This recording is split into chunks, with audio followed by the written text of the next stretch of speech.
Buenas tardes, familias, nuevamente a este espacio de información y formación. Le damos la bienvenida a cada uno de ustedes. Y bueno, en esta tarde vamos a tratar de un tema muy importante, la gestión documental de nuestros archivos médicos. Cómo conseguir esos archivos y bueno, cómo archivarlos de tal manera que nos dure muchos, muchos años. Para eso nos acompaña hoy Pilar Ramírez, documentalista, especialista en protección de datos, gestión documental y propiedad intelectual. Así que vamos a darle la bienvenida a Pilar, que bueno, está aquí para asesorarnos un poco mejor sobre cómo podemos hacer esto de una mejor manera. Hola Pilar, bienvenida. Hola, buenas tardes a todo el mundo. Encantada de estar aquí con vosotros y con vosotras esta tarde. Pues Pilar, voy a compartir pantalla y iniciamos con esta temática tan interesante para todas las familias. Perfecto, muchas gracias.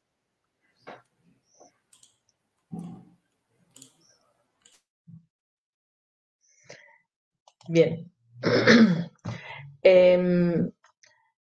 ¿Por qué nos hace falta tener un archivo médico? Hoy en día todo el mundo piensa que la seguridad social o la medicina privada, todo el mundo tiene un historial médico accesible y real.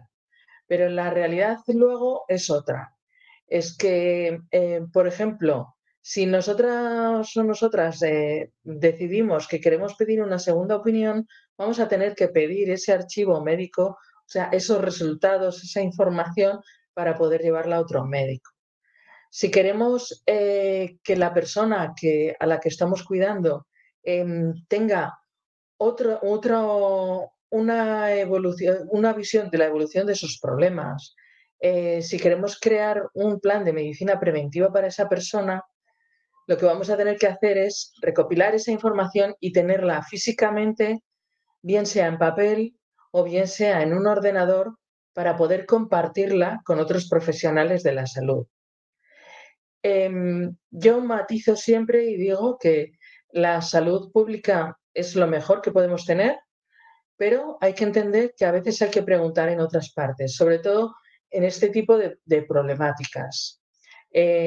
Os he puesto un extracto y os va a pasar, Joana, un documento con más información, con bibliografía, si alguien quiere profundizar, en el que eh, el problema que tenemos con la gente que tiene problemas de salud mental y discapacidades es que los estudios que se llevan a cabo son muy pocos. Entonces, muchas veces los profesionales de la salud que tenemos a mano no tienen esa formación necesaria o esa información y nos hace falta un poco más. Entonces, por eso nos hace falta tener un archivo médico nuestro para poder utilizar. Hay que tener varias cosas en cuenta. La primera, el papel puede llegar a durar 500 años. Si vais a la Real Biblioteca Nacional Española, lo que vais a ver es documentos de Alfonso X el Sabio, documentos que tienen 500, 600 años. Pero los archivos digitales tienen de media 15 años de vida si son con software privado. ¿Software privado qué es? Pues, por ejemplo, Microsoft tiene Word, pero si tú intentas abrir un documento de Word del 2007, te vas a encontrar con que ya no se abren. Si no le hacemos una migración, esos archivos se quedan obsoletos. Entonces, hay un sistema para que eso no ocurra y es pasar toda la información a PDF. El PDF dura 40-50 años, que es tolerable para este tipo de problemáticas. Y otra cosa muy importante es durante cuánto tiempo vamos a tener accesible esa información médica en los lugares en los que nos han hecho las pruebas o en los que tenemos el historial. Pues primero, Osakidetza dice que la guarda hasta 10 años después del fallecimiento del paciente, pero las pruebas en sí las guarda hasta 5 años después del alta. ¿Qué quiere decir esto? Esto quiere decir que si yo, por ejemplo, me he roto un dedo, la radiografía la van a guardar hasta 5 años después de que me haya dado el alta el médico que me está llevando. Después desaparece. Así que lo de 10 años después del fallecimiento del paciente es muy relativo. La realidad también muchas veces es que el sistema que tienen los Osakidetza no permite que un especialista vea lo que está haciendo otro especialista. No permite ver las pruebas de diferentes especialistas. Y vosotros y vosotras estaréis pensando, bueno, ¿y cuál es el problema? Vale, pues ellos tienen un sistema de permisos que les deja visualizar lo que ellos han pedido. ¿Y qué es lo que ocurre? Que muchas veces hay cosas que están interrelacionadas y te puedes encontrar que, por ejemplo, tienes un problema digestivo y que puede estar relacionado con la respiración. Entonces, primero tienes que pasar por el de digestivo y el de respiratorio te va a mandar a hacer las mismas pruebas porque no tiene acceso a las otras. Entonces, a veces es importante tener esas pruebas para agilizar esos procesos. También hay que entender que Osakidetza hace migraciones, o sea, coge todos sus archivos electrónicos y los pasa de una parte a otra, pues por ejemplo cuando cambian el software que tienen en la administración, para guardarlo archivado en diferentes espacios. También hay que entender que los archivos desaparecen a veces. Pues puede ocurrir que en un hospital que lo tienen archivado en papel haya habido una inundación y de repente pues todos esos papeles que estaban allí han salido flotando y se han perdido. También ocurre que los hospitales cierran, los públicos y los privados. Y los públicos pues tienen obligación de mandar a uno central toda esta documentación, pero los privados no.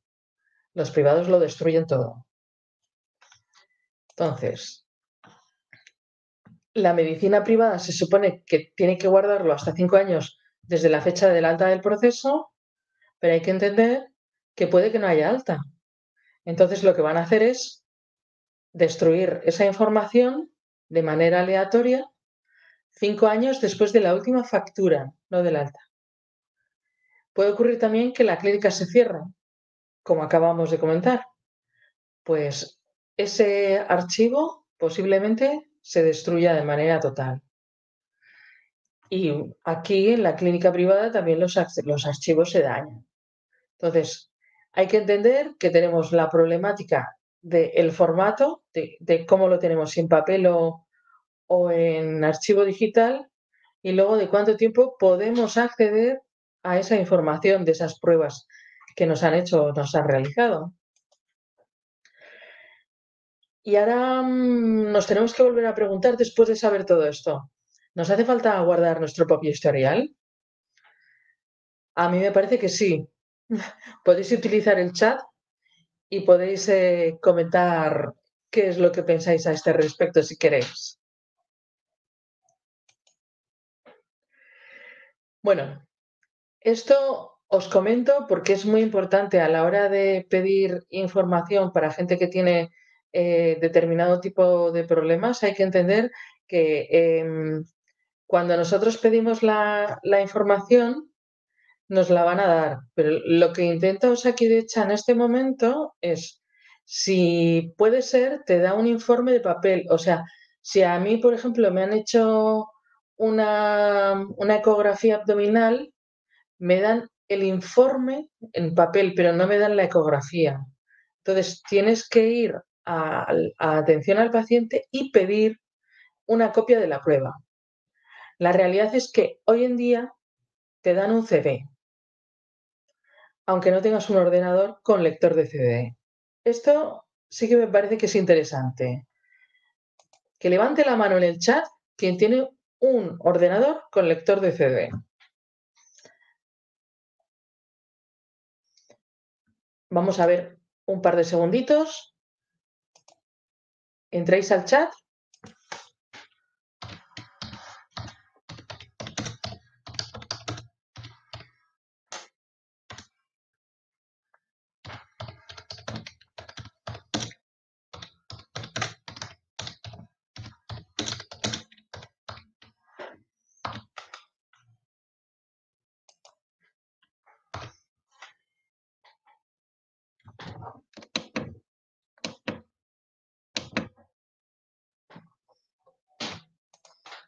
Ya, ya estoy viendo las respuestas. Al final lo que ocurre es que actualmente cada vez se fabrican menos ordenadores con lector de CD, porque al final la gente lo que está haciendo es intercambiar la información a través de la nube. Entonces, lo de los CDs para el ordenador se va a ver cada vez menos. De hecho, es algo que, ya os digo, cada vez menos. Entonces, Diana, por ejemplo, que sí tiene, sí que puede insertarlo y descargarse esa documentación, pero el resto no. Entonces, hay que entender que cuando pedimos esa información, vamos a tener que utilizar este texto que tenemos aquí, hacer un corta y pega y decirles, necesito en formato papel. Bien. Entonces, ¿qué se puede pedir? ¿Dónde y cómo? Pues en Osakidecha, en atención al paciente, porque ya no dejan imprimir los resultados de las analíticas a los ni de nada a los de cabecera, o sea, ya no te dan papel nunca. Y los papeles para rellenarlo y la ayuda para poder rellenarlos las facilita la persona de atención al paciente, que siempre es gente encantadora. O sea, yo, si en algún momento dado tenéis el problema, o sea, os digo que la gente de atención al paciente en Osakidetza suele ser encantadora y ayuda bastante. En la sanidad privada, si es un centro grande, va a tener una secretaría en la que se lo van a facilitar y también esa gente ayuda a rellenar la documentación y ayuda con todo. Suele ser gente, la gente de atención al cliente suele ser gente maja. Y si es un profesional sin secretaria, el típico médico del igualatorio en una consultita que es pequeña, pues ya podéis tener suerte con eso. Porque si le vais a pedir el historial médico, es posible que lo tenga en una cosa parecida a esta. O sea, en una ficha. Es muy difícil que ese tipo de personas cambie su manera de gestionar la información médica. Entonces, si vais a pedirle el historial a ese médico, vais a tener problema para conseguirlo. Es posible que lo que tengáis que hacer es fotocopiar, pues eso ya os he dicho, las fichas o algunos papeles que tenga por ahí. Bueno, en Osakidecha hay otra manera de acceder a la información, pero no a toda, solamente a alguna. Ellos tienen una cosa que se llama la carpeta de Osakidecha, mi carpeta ciudadana. En esta carpeta, para acceder a esta carpeta, lo único que tenemos que hacer es entrar en el enlace que va a ir en los documentos que os va a compartir Joana y luego en la carpeta de Osakidecha nos lleva hasta esta pantalla en la que le daríamos al botón acceder a mi carpeta de salud. ¿Vale? Para tener las claves para acceder a eso, tenemos que tener las claves de ISEMPE. ISEMPE es una empresa del gobierno vasco que lo que hace es darnos el sistema de autentificación, o sea, certificados digitales para trabajar. Una vez que te dan de alta, vale para Osakidecha y para muchas otras cosas. Lo bueno que tiene es que se puede solicitar en cualquier centro médico de Osakidecha o en atención al paciente, os van a ayudar para hacer la solicitud, para lo cual tenéis que tener un correo electrónico y un teléfono móvil con posibilidad de conexión. Efectivamente, Diana, también es para la declaración de la renta. Tú ya lo tienes. Entonces, este tipo de certificado lo que nos va a hacer es, nos va a permitir entrar en la aplicación. Después de la pantalla que hemos visto antes, nos va a llevar a esta. Tendríamos que entrar dándole a esta, porque nos va a dar unos códigos BACQ, que le llaman ellos, y antiguamente se utilizaban unas coordenadas, pero ya no se utilizan las coordenadas. Les han rebado tantas veces la base de datos que ahora lo que utilizan es el DNI y la contraseña en esta pantalla, y una vez que has clicado en esta pantalla, te mandan un mensaje al móvil en el que viene un código. Te pide que metas el código y una vez que has metido el código te da acceso a la aplicación. Vale, cada vez que quieras entrar te va a mandar un código. No los guardes porque no vale para nada. Cada vez que entres te manda uno nuevo. Lo clicas y lo borras. En una ventanita así, como esta. Le daríamos a continuar una vez que hemos metido el código y nos llevaría a esto, que es la pantalla principal de la carpeta de salud. Lo que te viene en principio es la actividad, que es todo esto. Cuando decimos actividad, ellos se refieren a todo lo que tienes pendiente en este momento. Pues, por ejemplo, que tienes, mira, yo, por ejemplo, tengo aquí unas radiografías que me hicieron hace unos meses, pero que están activas aún porque el médico que me los pidió no ha cerrado el proceso. Entonces las tengo activas. Pero, por ejemplo, cuando ese médico cierre el proceso, estas radiografías va a dejar de estar activa. Bueno, y ahí lo que tienes no es la radiografía. Tienes el informe de la radióloga porque ya no te va a dar la radiografía en sí, a no ser que vayas a atención al paciente y pidas expresamente la radiografía, no el informe. Bueno, pues tienes aquí todo este tipo de cosas. Tienes el tratamiento que tengas activo y tareas. Tareas aún no la utilizan. En realidad lo de tareas se supone que es para personas que tienen, por ejemplo, diabetes y que se les pone tareas para hacer en determinado espacio de tiempo. Pues, por ejemplo, caminar durante 2 kilómetros. Pues ahí les ponen eso. Por ejemplo, hacer régimen 2 días, tomar en ayunas, no sé qué. Todo eso se supone que dentro de un tiempo los profesionales de la salud, tanto médicos y doctoras como enfermeros y enfermeras, van a poder ponernos aquí información para que podamos hacer cosas sin tener que ir físicamente tanto a la consulta. En información aportada en esta ventanita, lo que se nos da es la oportunidad de poner cosas que son de fuera de Osakidetza. Pues, por ejemplo, tienes una alergia y te la ha mirado un médico de fuera de Osakidetza.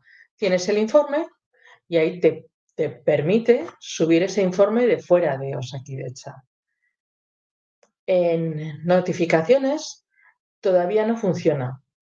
Pero la idea que tienen es que esta ventanita sirva para que en un momento dado el médico o la médica que nos está llevando la atención primaria nos pueda poner cosas para que sepamos evoluciones o para que podamos en un momento dado tomar decisiones de ir o no ir.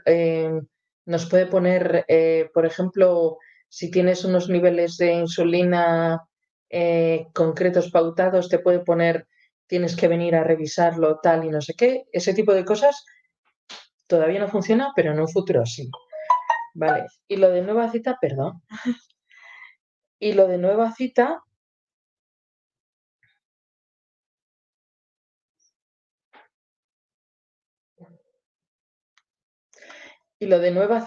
se puede coger desde aquí la cita para medicina general y para enfermería. Solamente para esas dos cosas. Los especialistas ya sabéis que la cita os la dan a través del teléfono o a través de... A mí me llegan a través del móvil. Ahí.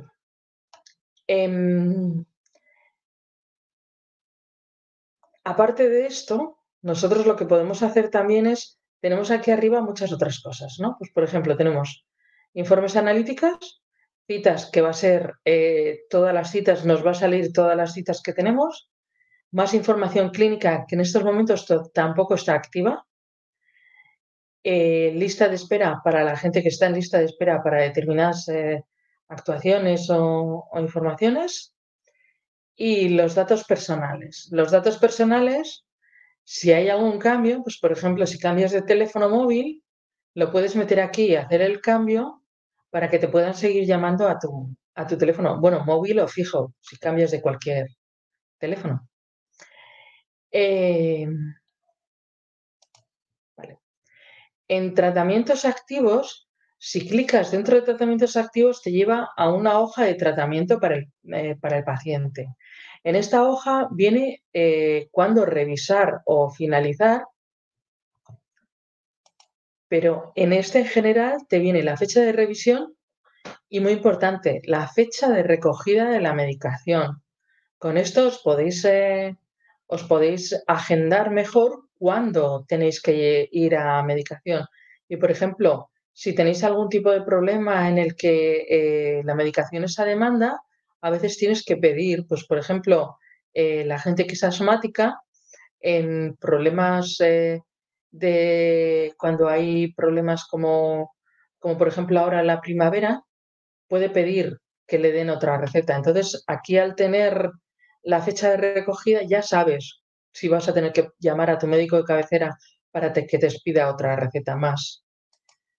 Bueno, y aquí viene, o sea, la hoja de tratamiento en la que viene la revisión o la finalización, que es cuando termina esa receta o cuando se puede revisar, que eso también sirve para poder concertar las entrevistas con el médico si queremos cambiar algo.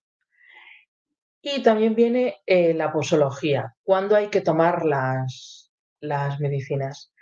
Yo siempre recomiendo que cuando nos vamos de vacaciones, esto lo imprimamos y nos lo llevemos. Aquí tenéis cómo sale en el ordenador. Viene esta pantallita aquí, que esto es para imprimir y esto es para descargar. Para descargar te lo descargas en tu ordenador y para imprimir lo imprimes. Si vais a salir del País Vasco, yo me lo llevaría por si acaso. Vale. En informes y analíticas, que está aquí, en este botón, nos encontramos con que te deja buscar por informes, por analíticas o simplemente mirar la parte de abajo que son los últimos que tienes. Entonces, si nosotros nos vamos a uno de estos, por ejemplo, no va a aparecer la ecografía, va a aparecer esto, el informe sobre la ecografía. Bueno, esto creo que es un informe sobre una radiografía. Te sale el informe sobre la radiografía, no te sale la radiografía en sí. Si quieres la radiografía, hay que pedirla específicamente y te van a dar el CD. Vale, las notificaciones es lo que os comentaba antes, que todavía no se está utilizando de manera normal, pero por ejemplo, esta es la mía. A mí mi médico de cabecera me invitó al programa de cribado del cáncer de cérvix. Esto, por ejemplo, es importante para la medicina preventiva. Entonces, aquí viene la notificación y te meten el resultado aquí porque estás dentro de un programa. Bueno, pues imaginaros que hemos cogido todos esos papeles que teníamos en el historial médico y los hemos impreso. Que hemos cogido y hemos ido a Osakidetza o al médico privado que tenemos y le hemos pedido toda la información y nuestro historial médico. Vale. ¿Y ahora qué? ¿Qué hago yo con todo esto? Vale, pues si guardamos papeles, yo recomiendo utilizar carpetas y una carpeta para cada especialidad, con el nombre en la portada y ordenada por fechas. Siempre la última fecha, lo primero que tengas. Acordaros siempre de que si os vais a llevar la carpeta, yo sacaría solamente la información necesaria para esa consulta. La pones en un plastificador o sea, en un plástico para llevar y ya está. Luego la devuelves y punto. Otra opción es tener un mueble archivador con carpetas flotantes. Y me vais a decir, hija mía, qué exageración. Bueno, pues depende. Hay gente que tiene una salud muy endeble y que en realidad el primer cajón lo van a llenar antes de los 20 años. Pues eso es posible. Entonces, dependiendo, también lo podéis utilizar, aparte de para el archivo médico, obviamente, para las cosas de casa, pues para tener aquí los contratos de Iberdrola y demás. Vale, ¿cómo nombrar las carpetas?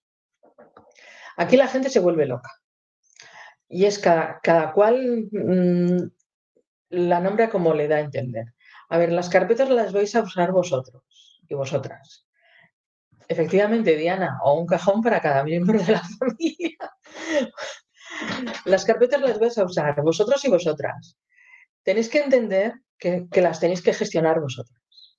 Entonces, si a lo de dermatología se os hace cuesta arriba llamarlo así, lo ponéis lo de la piel.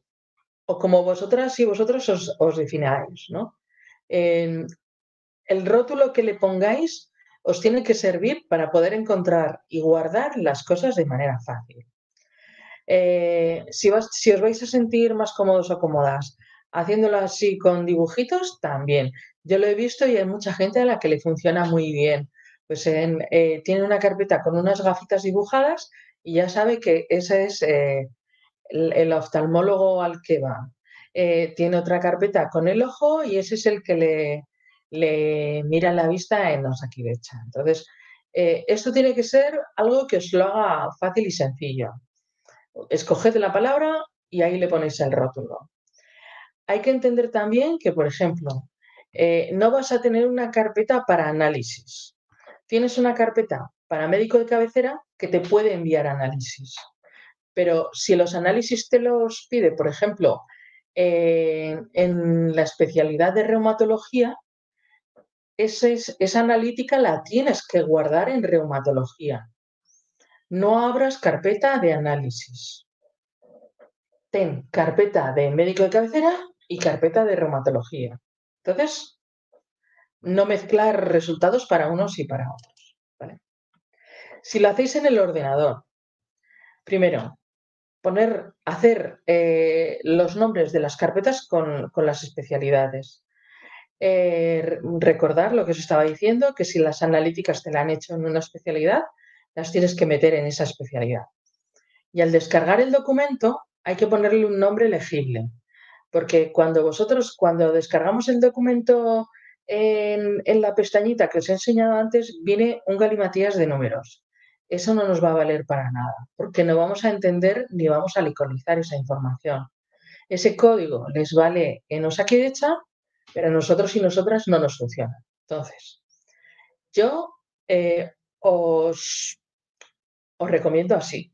Primero, poner qué es, si es un análisis, si es una radiografía, si es un informe, luego poner la especialidad, quién te lo ha pedido y luego la fecha. Guardarlo en el ordenador y en alguna aplicación que uses de manera habitual en la nube. Si no tienes, también te puedes dar de alta en algún servicio, pero que sepas que los que tenéis, por ejemplo, Google, cuenta de Gmail o cuenta de Hotmail, tenéis el Google Drive, en el que deja meter mucha información de manera gratuita, y tenéis también el OneDrive, que deja también meter mucha información de manera gratuita. Son dos aplicaciones que son gratuitas hasta determinado número de documentos. La verdad es que son bastante amplios, ¿eh? Luego tenemos también otras como Dropbox, que también te deja subir documentos de manera gratuita hasta que cumplas con un número de gigas. Tenemos también Mega. Hay muchos sistemas que puedes encontrar donde almacenar la información, aparte del ordenador, porque bueno, los ordenadores ya sabemos que en un momento dado se van a jubilar y entonces todo lo que tengas ahí lo tienes que tener por duplicado en otra parte para poder reutilizar. Bueno, pues esto es todo. Contadme si tenéis alguna duda.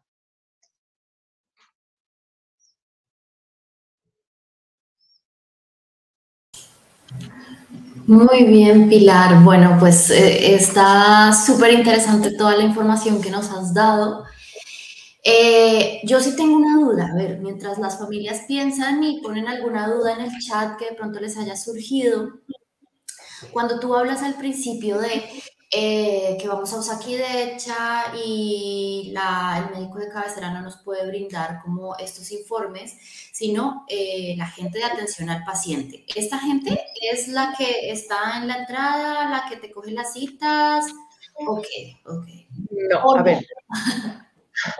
hay dos personas que te pueden ayudar en Osakidecha. Están los que están en la entrada, que son los que cogen las citas, y luego están los de atención al paciente. Los de atención al paciente suelen tener una oficinita pequeñita y esa gente son los que te van a ayudar cuando tú vayas a pedir la información.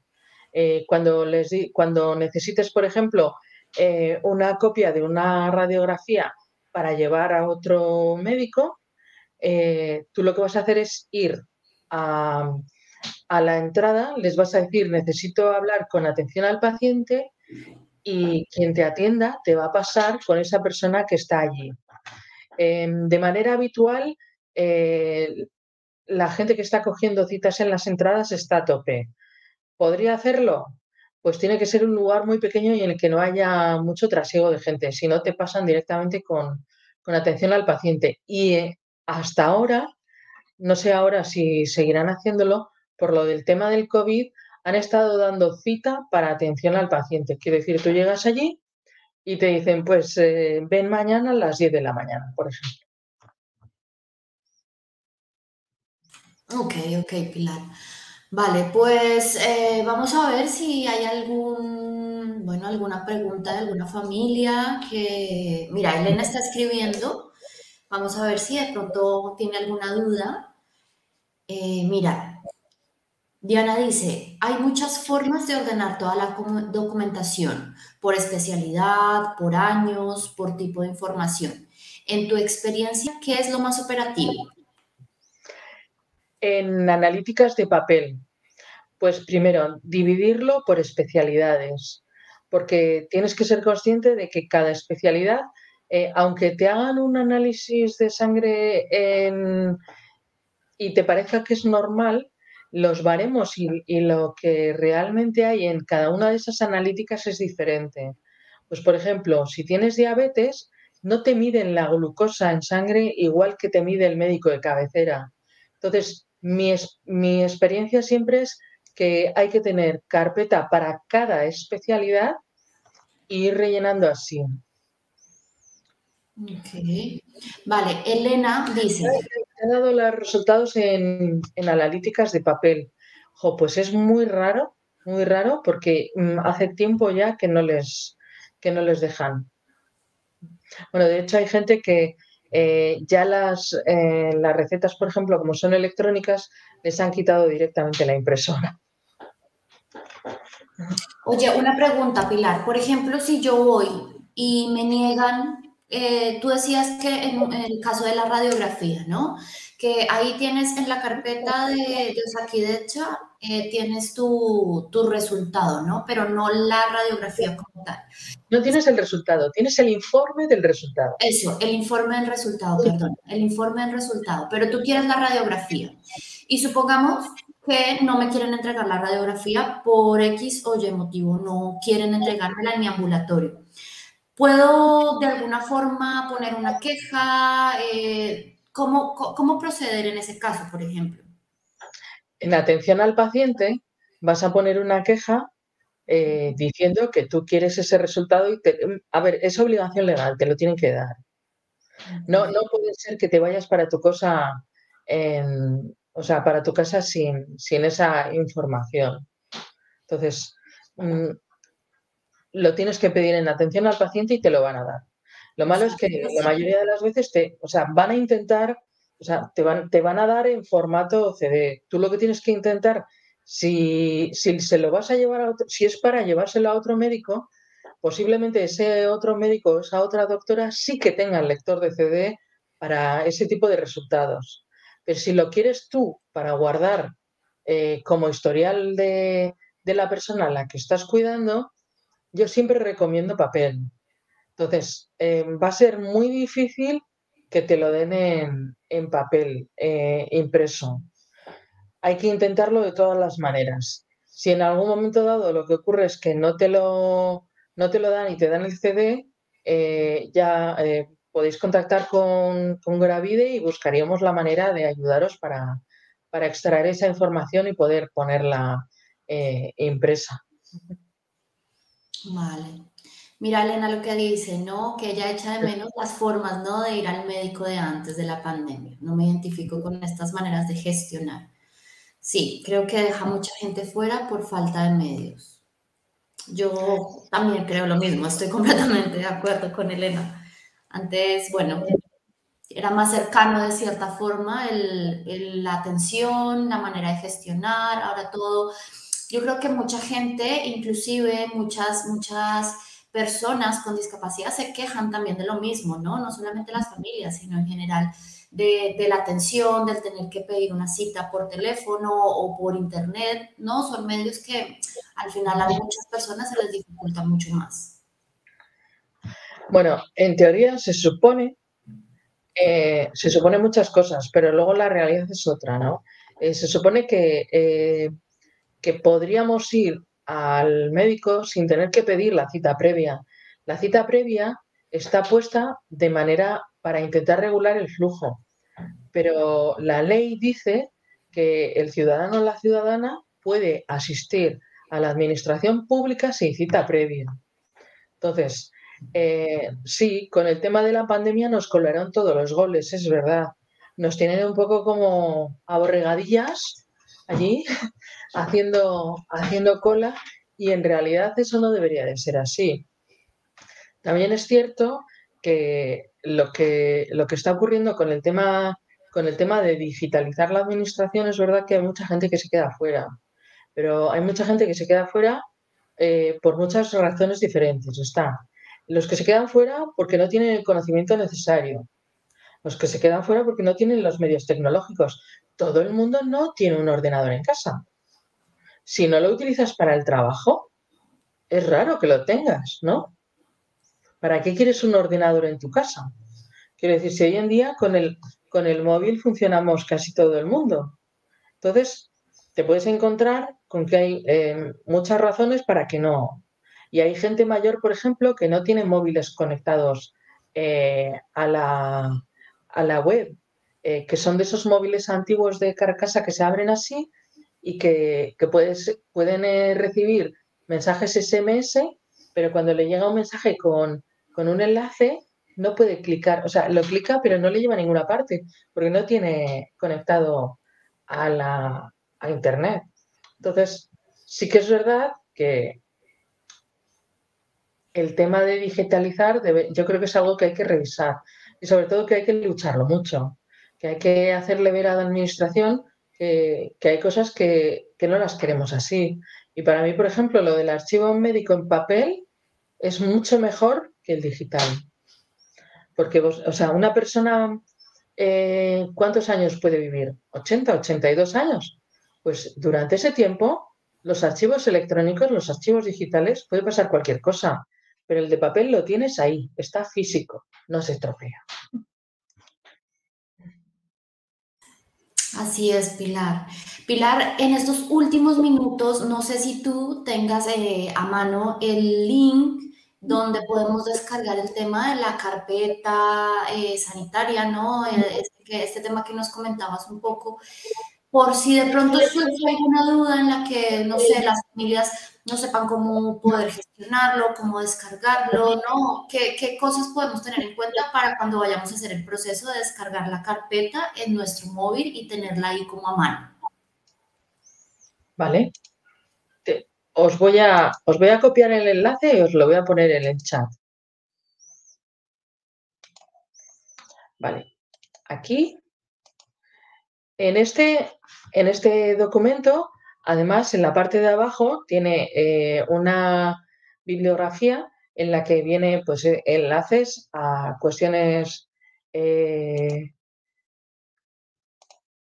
como por ejemplo, guía de salud para personas con discapacidad intelectual, como las leyes que os amparan, como a mí me pareció muy interesante un artículo de Alonso sobre el desarrollo de habilidades motrices de las personas con discapacidad intelectual, porque en realidad ese tipo de información es muy buena para poder también pedir a vuestro médico o a vuestra doctora de cabecera determinadas cosas, ¿no?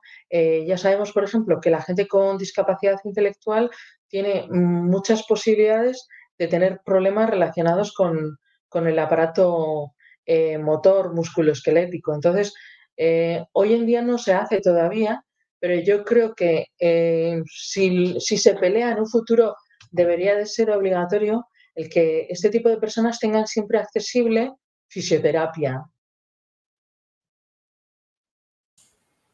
Ok, Pilar. Oye, estoy intentando entrar al link. No sé si alguna familia ha intentado clicar en el link que nos envía Pilar. Y me pide un correo electrónico. Ahí, ¿qué tendría que hacer? Ah, Simplemente vale, espera, que lo he hecho mal. vale, vale, no pasa nada. Sí, es que son estas pequeñas cosas que pueden surgir cuando estemos en el proceso de querer descargar la carpeta y no sepamos cómo. Ok, ahora sí, yo creo que ahora las familias pueden tener acceso ¿Sí? a este documento y bueno, conocer un poco cómo descargar. Ya encuentro el enlace.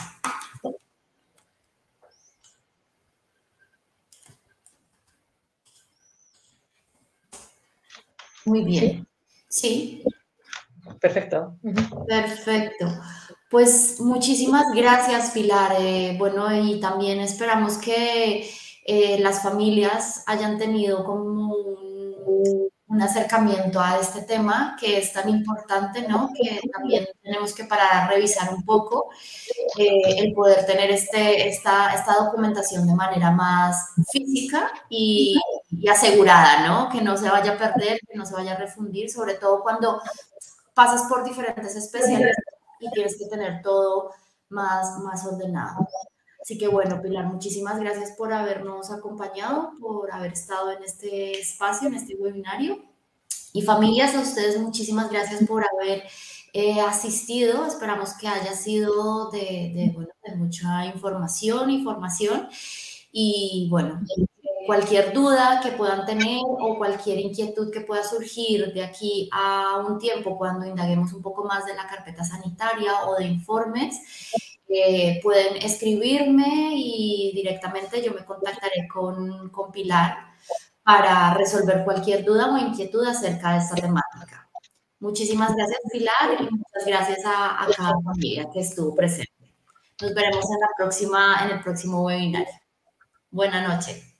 Hasta luego.